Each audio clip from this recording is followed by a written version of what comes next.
श्री राधे श्री राधे श्री राधे।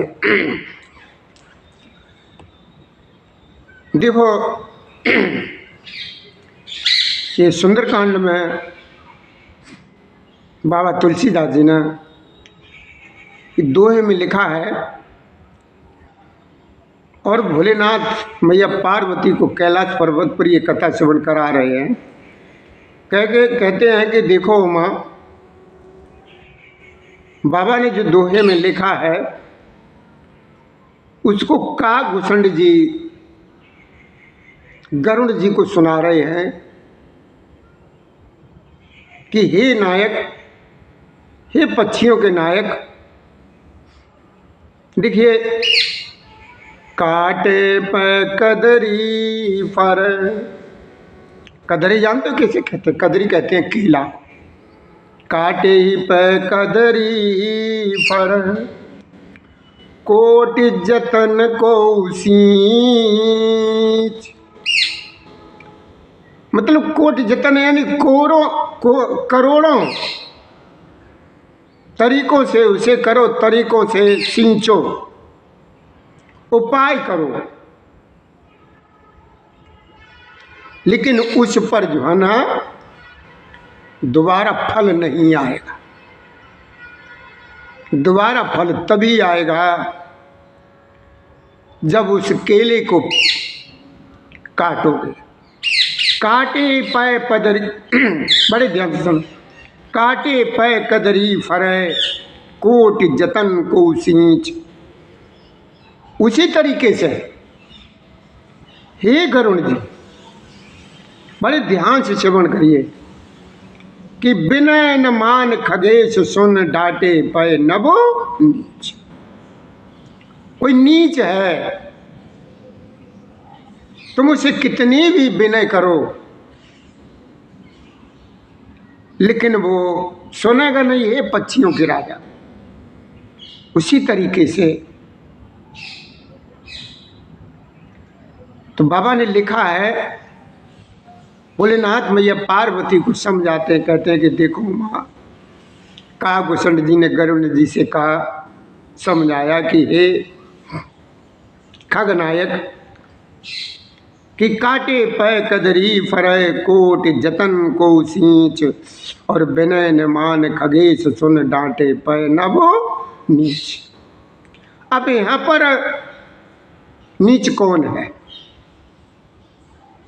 यहाँ पर कौन है नीच और विनय कौन कर रहा है? कि देखो माँ, यहाँ पर जो है ना हमारे प्रभु श्री राम जी विनय कर रहे हैं, और समुद्र जो है ना नीचता दिखा रहा है। वो किसी तरीके की विनय नहीं मान रहा। तो लक्ष्मण जी को क्रोध आ, कहते हैं कि हे काकभूषण जी, काकभूषण जी कहते हैं कि हे गरुड़ जी, आप श्रवण करिए, चाहे कोई करोड़ों उपाय करे, सींचे, निराय, गोड़े, कोई सा भी उपाय करे, लेकिन जो केले का पेड़ जो है ना वो फल नहीं देगा जब तक उसको आप काटोगे नहीं। इसी तरीके से देखो एक खगनायक नीच जो है ना विनय से नहीं मानता है, वह डांटने पर ही झुकता है और रास्ते पर वो आता है। कि सब सिंधु गए पद प्रभु के रे, और क्षमो नाथ सब अवगुण मेरे, और गगन समीर अनल जल धरनी, इनकर नाथ सहज जड़। समझा रहे हैं काकभूषण जी गरुड़ जी को। कहते हैं कि सब सिंधु गए पद प्रभु के रे, और क्षमो नाथ सब अवगुण मेरे, और गगन समीर अनल जल धरनी, और इनकर नाथ सहज जड़। अनल कहते अग्नि को, गगन तो गगन होता ही है, समीर कहते हैं हवा, जल तो जल है ही और पृथ्वी तो पृथ्वी।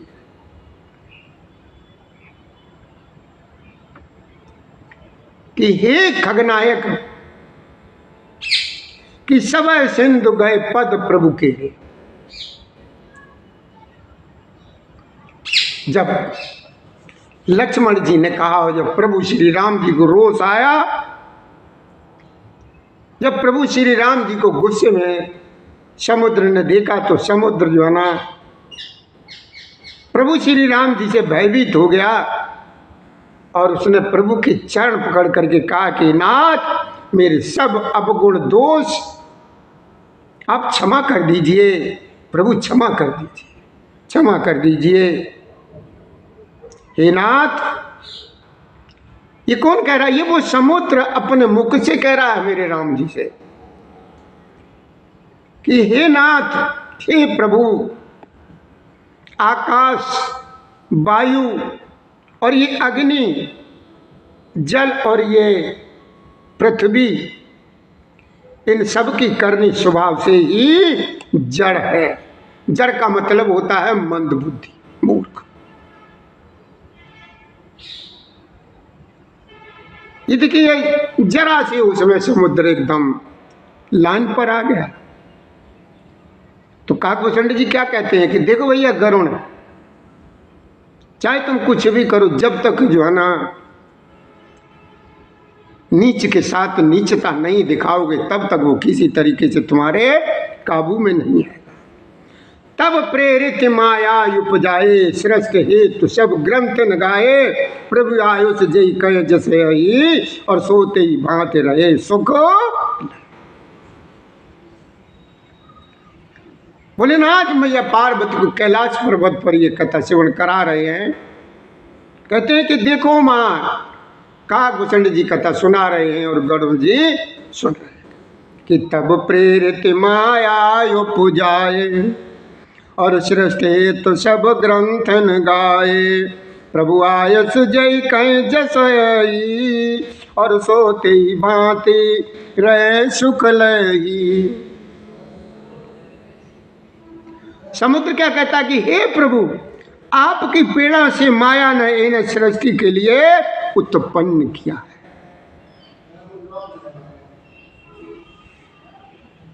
सृष्टि के लिए उत्पन्न किया है। सब ग्रंथों ने यही गाया है कि जिसके लिए स्वामी की जैसी आज्ञा है, उसी प्रकार से रहने में सुख जो है ना प्रभु पाता है। आगे क्या कहा? काकभूषण जी ने क्या कहा कि हे खगनायक, भोलेनाथ मैया को समझा रहे हैं कि हे उमा, देखो। फिर बाबा ने क्या लिखा तुलसीदास जी ने कि प्रभु भल कीन मोहि सिख दीनी। ये समुद्र कह रहा है कि प्रभु भल कीन मोहि सिख दीनी, और मर्यादा पुण्य तुम्हारी कीनी, कि ढोल गवार सूत्र पशु नारी, और सकल ताड़ना के अधिकारी। श्री राम जय राम जय राम, श्री राम जय राम जय राम, श्री राम राम जय जय राम, श्री राम जय राम जय राम। आगे क्या कहते हैं? आगे कहते हैं कि देखो माँ,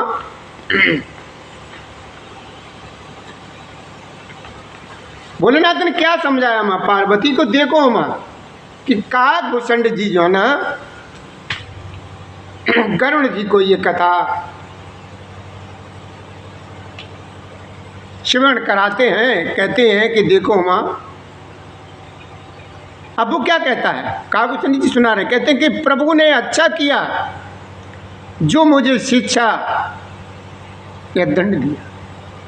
काकभूषण जी समझा रहे कि समुद्र ने क्या कहा प्रभु से कि प्रभु ने अच्छा किया जो मुझे शिक्षा यानी दंड दी, किंतु मर्यादा जीवों का स्वभाव है, स्वभाव ही आपकी ही बनाई हुई है। क्या कहते हैं? स्वभाव भी जो है ना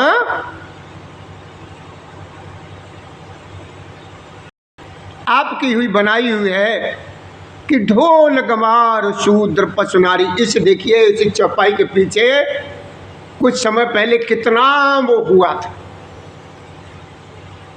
कितना वो हुआ था, दंगा फसाद सब कुछ हुए थे कि ढोल गमार शूद्र पशु नारी ये सब शिक्षा के अधिकार। ये मेरे बाबा तुलसीदास जी ने अपनी अवधी भाषा में लिखा है कि ढोलक जब तक आप बजाओगे नहीं वो बिल्कुल आवाज़ नहीं करेगा। जब तक नहीं बजाओगे ऐसे ऐसे करके तब तक वो आवाज़ नहीं करेगी। उसको रख दो बजो वो नहीं बजे जब तक ना हाथों से। उसी तरीके से गवार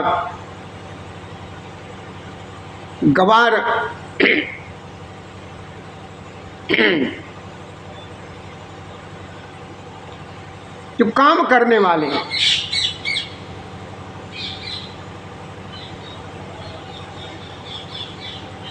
काम करने वाले हैं जो भी हैं, पशु है, गाय है और स्त्री है।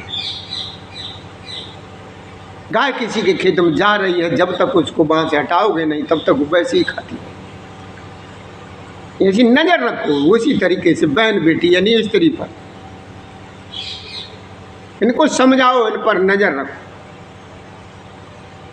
ये शिक्षा के अधिकारी, इनको जब तक ताड़ोगे नहीं, ताड़ना माने मतलब देखना, निगाह रखना, इन पर निगाह नहीं रखोगे जो है ना, तब तक ये सही तरीके से नहीं चलेंगे। इनको शिक्षा देना बहुत जरूरी है, शिक्षा के अधिकारी है। अब वो समुद्र क्या कह रहा है? वो ही समुद्र कह रहा है कि प्रभु प्रताप में जाओ सुखाई और उतरे कटक न मोर बढ़ाई। प्रभु आज्ञा या पेल श्रुत गाई और करो सो बेग जो तुम्हें सुहाई। ये समुद्र क्या कह रहा है? देखो काकभूषण जी समझा रहे गरुड़ जी के, देखो हमारे प्रभु श्री जी ने जरा सा रोष दिखाया, जरा सा क्रोध दिखाया, समुद्र एकदम हाथ जोड़ करके खड़ा हो। वो क्या कहने लगा कि प्रभु मैं सूख जाऊं, कि प्रभु प्रताप में जाऊं सुखाई, यानी प्रभु की प्रताप से ताकत। और जितने भी तुम्हारे कटुकुश हैं, जितनी भी तुम्हारी सेना है, जो भी है जीव जंतु सब, अब पुल बन जाएगा तो एक चींटी भी इधर से उधर निकल के चली जाए, पार हो जाएगी। उतराए कटक न मोर बड़ा, इसमें मेरी कोई बड़ाई नहीं है, ये सब मेरे प्रभु श्री राम जी के प्रताप से हो रहा है। प्रभु आज्ञा या पेल श्रुत गाई और करो सो बेग जो तुम्हें सोए। श्रुति कहते हैं बेग। 7 भोलेनाथ समझा रहे हैं माँ पार्वती, देखो कि उमा और काकभूषण जी गरुड़ जी को सुना रहे, कहते हैं कि हे खगनायक देखो प्रभु के प्रताप से, ये समुद्र कह रहा है कि प्रभु के प्रताप से मैं सूख जाऊंगा और सेना पार उतर जाएगी। इसमें मेरी किसी प्रकार की कोई बड़ाई नहीं है, मेरी मर्यादा नहीं रहेगी। तथापि प्रभु की आज्ञा अपेल है, यानी अर्थात आपकी आज्ञा का उल्लंघन नहीं हो सकता। ऐसा वेद कहते हैं, गाते हैं। अब आपको जो अच्छा लगे वही तुरंत जो है ना आज्ञा दीजिए, मैं वही करूंगा। इस समुद्र कहता,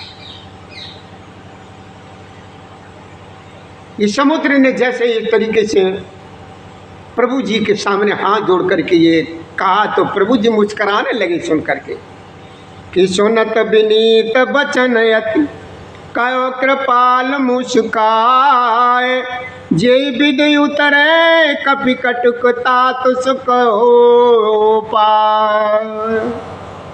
बोलो श्री राम जय राम जय जय राम, श्री राम जय राम जय जय राम, श्री राम जय जय जय राम। सुनत विनीत बचन यति कहो कृपाल मुस्काय और जे विधि उतरे कपि कटुक तात सुकयो मतलब बानरों की सेना जिस तरीके से उतरे। समुद्र ने जो कहा हमारे प्रभु श्री राम जी ने इसके वचनों को समुद्र ने जो कहा वो प्रभु जी ने सुना। समुद्र के अत्यंत विनीत वचन सुन करके हमारे प्रभु श्री राम जी ने मुस्कुरा कर कहा, हे तात जिस प्रकार बानरों की सेना पार उतर जाए वही उपाय बताओ, वही उपाय करो।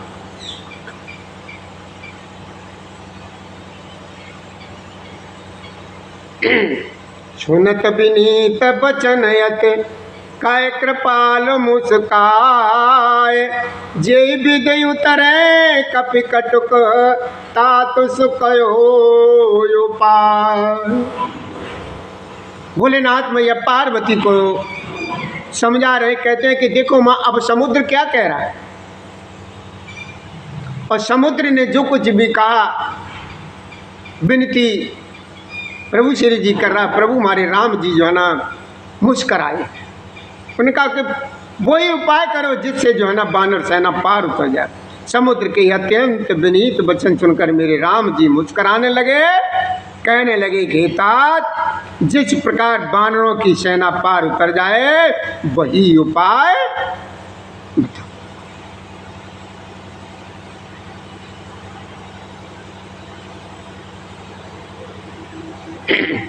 इससे आगे की कथा भैया हम आपको 5 मिनट के बाद सुनाएंगे।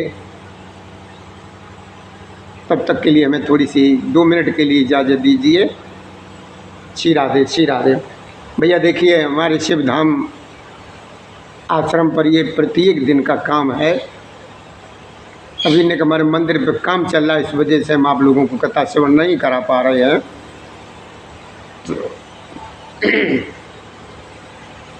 ऐसे धार्मिक कथाओं को श्रवण करने के लिए भैया हमारे शिव धाम नाम के इस चैनल को सब्सक्राइब कर दिया करो भैया। बेल आइकन यानी घंटी को भी दबा दिया करो, तो हमें बहुत शांति मिलती। और हमारे यहाँ के जो वीडियो जो आप लोगों के पास भेजे जाते हैं सब्सक्राइब सबसे पहले आपके पास पहुँचे। श्री राधे, श्री राधे, श्री राधे।